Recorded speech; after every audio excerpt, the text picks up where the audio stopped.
Mga igsoon, atong hisgutan karon kini bang mahitungod sa pagtuon nato sa Biblia o pagbasa nato og Biblia? Mutuo ba mo nga bisan kinsa ra ang mo tudlo o mapasabot aning Biblia?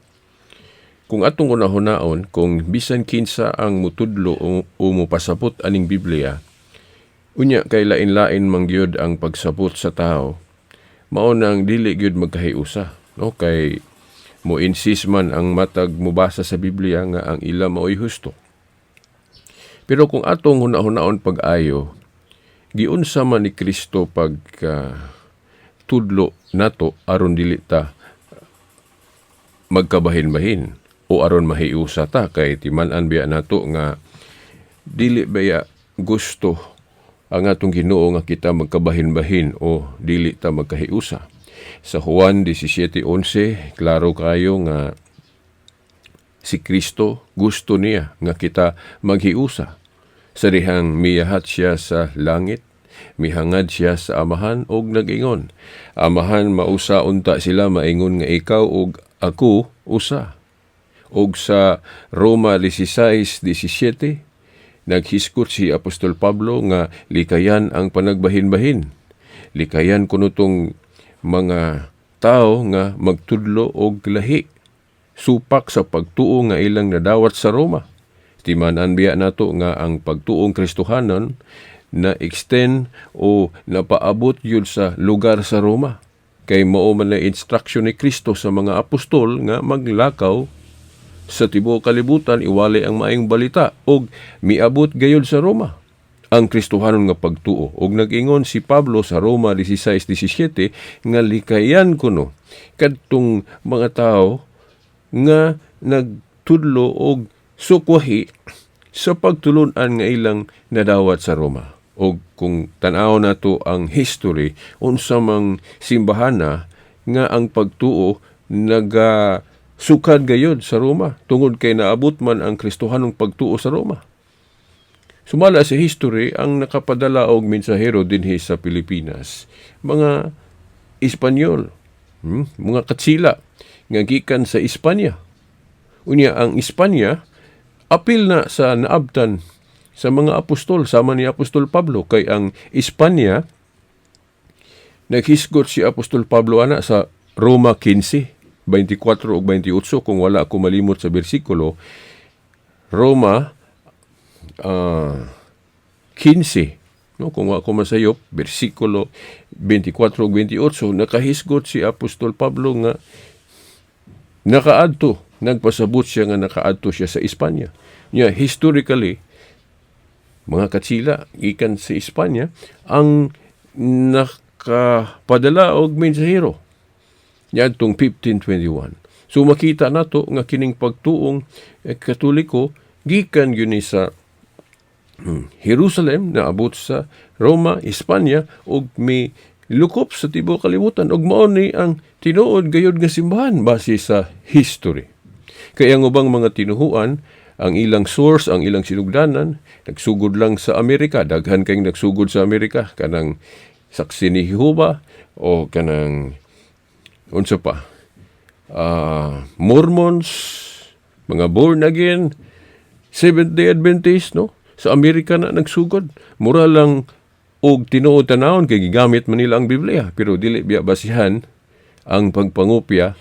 Matinuod na kay kana bitong kwarta gikopya man na, pero dili na tinuod kay ang gahimo ana wala may authority. Ang naay authority kadtong ana ay authority sa paghimo og kwarta. Sa Pilipinas, ang atong authority sa paghimo og kwarta mao ang Central Bank. Kung dili Central Bank ang maghimo og kwarta, piki gyud ang tawag ana, di ba? Okay. Sa tinuod pod nga simbahan nga gitukod ni Kristo, didto ta maminaw sa gitagaan gayud og authority. Nga ang unang gitagaan og authority ni Kristo mga apostol. Mabasa ka na sa Juan kapitulo 20 bersikulo 19 hangtod 23 nga mga apostol ang unang gitagaan og authority ni Jesus Christ sa pagpanudlo. Unya, ang mga apostol pod naghatag og authority sa ilang mga sumusunod pinagi og ordinasyon o holy ordination Nga ka na bang pagpandong sa kamot sa ulo sa mga tagaanog authority. Only the Roman Catholic Church nga ang iyang ordination sumpay gyud sa ordinasyon nga gihimo sa mga apostol ngadto sa ilang mga sumusunod. Kaya nga bang mga relihiyon o wahiraman. Ug unya mga igsoon, kung atong hunahon pag-ayo, kay naaman sa mga obispo ang authority, sila mao'y magbuot unsaon pagsabot ning Biblia. Kay naaman nila ang authority. Usa ka ehemplo nga dili gyud ni masupak sa mga protestante sa maanang kinsa may gabuot sa ihap sa atong Bible canon. Diba? Pinagi sa mga konsilyo, sa mga obispo, ilang gideklara diha, sila mao'y gabuot unsay iapil sa atong mga libro sa Old Testament o New Testament.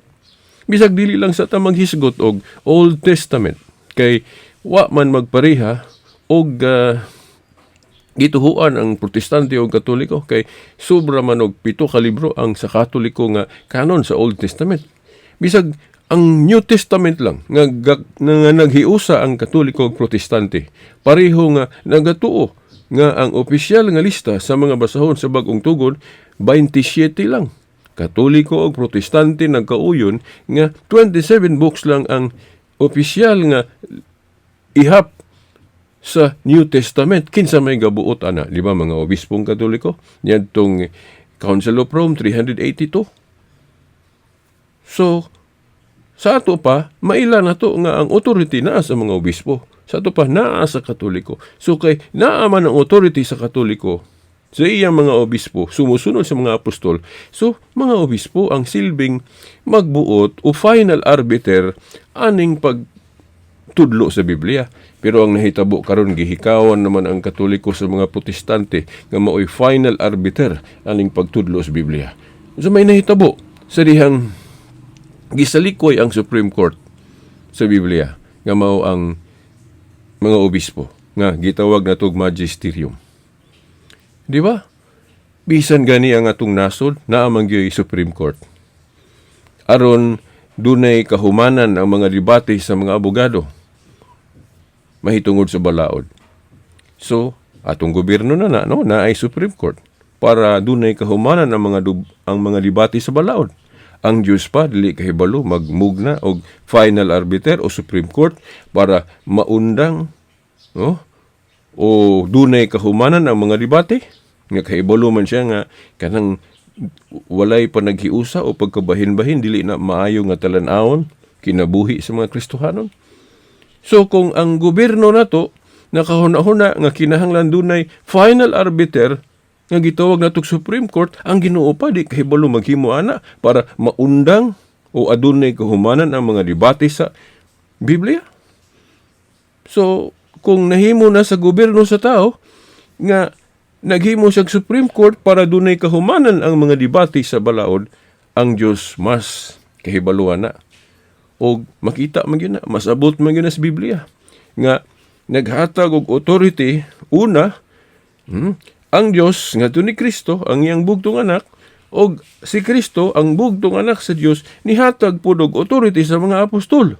O ang mga apostol nihatag po og authority sa ilang mga successor o mga sumusunod, pinagi og pagpandong sa kamot, nga kanang gitawag natong holy ordination. O, mao man na, historically, bishops of the Roman Catholic Church, sila ang adunay koneksyon nga ang ilang ordinasyon gikan gyud sa mga apostol. So kung kinsa pod ang ordinahan sa mga obispo, anaan na po'y authority. Ang extension nila mga kaparian. So masabot nato nga ang authority sa pagtudlo o final arbiter aning pagpanudlo sa Biblia, Roman Catholic Church, dili bisan kinsa. So mao na, pero ang nahitabo karon gisalikway na nga protocol sa panaghiusa. Kay bisan kinsa man ang mutudlo aning Biblia. Mupasabot. Mao nang nidaghan ang relihiyon kay gisalikway ang authority sa mga obispo. Pero naabiyay gi mugna o gidesisyonan o gideklara o gibuot-buot sa mga obispo nga ilang gituhuan kanang Bible canon lagi. Kinsa may gabuot sa ihap ana. Bisag di lang sa tamang hisgot anang Old Testament kay dili ta parehas og ihap ana. Kana lang New Testament nga nagkahiusa ang protestante o dili katoliko og katoliko. Kay ni dawat man nga ang opisyal nga mga libro o lista sa ihap sa bagong tugon kanarang 27. Unya kay kinsa may gabuot lagi ana mga obispong Katoliko. Niadtong Council of Rome 382 o gi-affirm o gidasunan na niadtong Council of Hippo 393. Gidasunan pa gyud sa Council of Carthage 397 o sa mosunod pa nga mga Catholic councils nga gi-affirm, gipalig-on ang maong deklarasyon o kanonisasyon. So mao na nga ang final arbiter sa pagtudlo aning Biblia, of course ang gitagag authority, mga obispong Katoliko. Dili na to hikawan ang Katoliko nga siya mao'y final arbiter aning Biblia. Kung atong isalikway na nga prinsipyo, sa ato pa, gusto tag panagbahin-bahin. Kay lain-lain man yun ang interpretation sa tao. Tingali mo, ingon ka, dili may ganahan anang panagbahin-bahin. Kay supak yun na sa pagtuong Kristiyano. Pero ang inyong buhat nagtugan nga, maunay inyong gusto. Mahimong sa huna-huna, dili inyo gusto ang panagbahin-bahin, pero sa inyong gibuhat, maog yun na ang mahitabo. Kay kung bisan kinsa ang mutudlo aning Biblia, na lain-lain man yun ang interpretation sa tao. Di ba? So, mauna nga, mahimuot lang ko ba? Ayaw pa sa iluon na pugos Ginoo, mahimuot ko. Kay kung mag-discussion na diha sa Facebook, sa social media about pulong sa Ginoo, mulutaw man nga ang mga commentator, bisag wala nila gihuna-huna, mulutaw naman nga sila gi mo insist sa to pa sila mo silbing final arbiter na hinuon aning pagtudlo sa Biblia. Ang Katoliko hikawan na. Di ba? Oh. So ako dili ko kahimuana musubay gyud ko sa protocol. Kay Katoliko man ang final arbiter aning pagpanudlo sa Biblia, so maminaw ta. Kay ang Diyos nag-provide og final arbiter asa man masabot bisan sa Biblia nga naagi final arbiter aning pagpanudlo nato mahitungod sa mga pulong sa Dios. Basahan ninyo ang Mateo 18 versikulo 17 hangtod 18. Bisag naa na si Kristo atong panahon na, pero nag-ingon siya kung dunay mga husay. Okay, ipatawag og dal-a dito sa iglesia. Ang dili ko no maminaw sa iglesia o simbahan nga iyang siyempre ang iyang gitukod. Okay. Isipon nga maniningil sa buhis. Ang buti ipasabot makasasala kay niadtong panahon na ang maniningil o tax collector sa ilang panahon makasasala man. So buti ipasabot nga isipong makasasala ang dili maminaw sa tingog sa simbahan. Nga gitagag authority sa Dios, gitagag authority ni Jesus Christ. Kay si San Pablo nag-ingon lawas man gud ni Kristo ang iglesia. So mura ra pug si Kristo ang iglesia o simbahan kung manudlo. Mao bitaw sa Lucas 10:16, giklaro gyud ni Kristo nga ang naminaw sa iyang simbahan o sa iyang iglesia, sama rang naminaw niya. Ang wala maminaw sa iyang iglesia, sama rang wala maminaw niya. Ang naminaw kuno sa iyang simbahan, naminaw niya. So mao na nga final arbiter ang tinuod nga simbahan nga gisugda ni Kristo. Makita mao may laing simbahan o iglesia nga nasumpay sa mga apostol, mao ra man ning Roman Catholic Church, giadmitar man galina sa mga iglesia ni Kristo nga only the Catholic Church can trace its origin from the time of the apostles. Ila lang kunong gibiyaan kay nagtudlo na kunog sukuhi kato pa na total apostasy o ganap na tibuok nga matalikod, dili na tibuok matalikod kay Holy Spirit may gagiya na masayop bagod ang Holy Spirit. Kung mutuo mo anang doktrina nga total apostasy o ganap nga pagtalikod, sama ra nga wala ay nahimo ang Espiritu Santo, wala mahimo ang trabaho sa Espiritu Santo nga magproteher o maggabay o magiya sa simbahan aron dili makatudlog sayop. So dili angay tuhuan na. So sa tema siguro mahitungod sa kanang apostasy ato nang idetalye. Di lang nato na isgutan karon kay mutaas kay ning niyang atong pagpadayag karon. So ang uban ani nga wa nato maisguti sa sunod na lang pod. Sa ngalan sa Amahan, sa Anak, sa Espiritu Santo. Amen.